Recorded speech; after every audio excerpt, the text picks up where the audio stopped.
తిరుమల లడ్డూ వివాదం దేశాన్ని కుదిపేస్తోన్న సంగతి తెలిసిందే. గత జగన్ ప్రభుత్వం నెయ్యికి బదులుగా జంతువుల కొవ్వును వాడరంటూ చంద్రబాబు చేసిన వ్యాఖ్యలపై దేశవ్యాప్తంగా తీవ్ర దుమారం చెలరేగింది. తిరుమల లడ్డూలో జంతువుల కొవ్వును కలిపారని ఆరోపణలు రావడంతో హిందువులంతా కూడా ఒక్కసారిగా షాక్కు గురయ్యారు. మరోవైపు చంద్రబాబు చేసిన ఈ వ్యాఖ్యలపై వైసీపీ నేతలు ఘాటాగానే రియాక్ట్ అవుతున్నారు. అసమర్థత పాలన గురించి ప్రజలు ఎక్కడ చర్చించుకుంటారో అని ఇలా తమపై నిందలు వేస్తున్నారని వైసీపీ నేతలు చంద్రబాబు తీరును ఎండగడుతున్నారు. దీంతో శ్రీవారి లడ్డూ వివాదంపై పూర్తిగా రాజకీయ రంగు పులుముకుంది.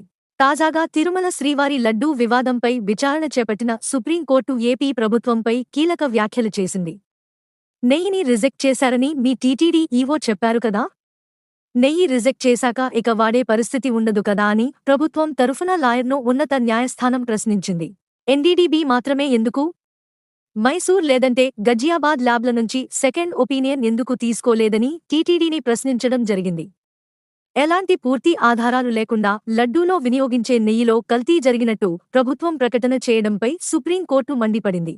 అలాంటి ప్రకటనలు చేస్తూ కోట్ల మంది భక్తుల మనోభావాలు దెబ్బతీస్తున్నారంటూ ఆగ్రహం వ్యక్తం చేసింది. సుప్రీంకోర్టు చేసిన వ్యాఖ్యలపై నటుడు ప్రకాష్ రాజ్ స్పందించారు.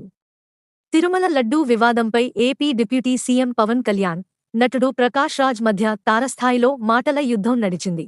ఒకరిపై మరొకరు తీవ్ర విమర్శలు చేసుకున్నారు. ముఖ్యంగా ప్రకాష్ రాజ్ పవన్ కళ్యాణ్ను టార్గెట్ చేసుకుని విమర్శలు గుప్పించారు.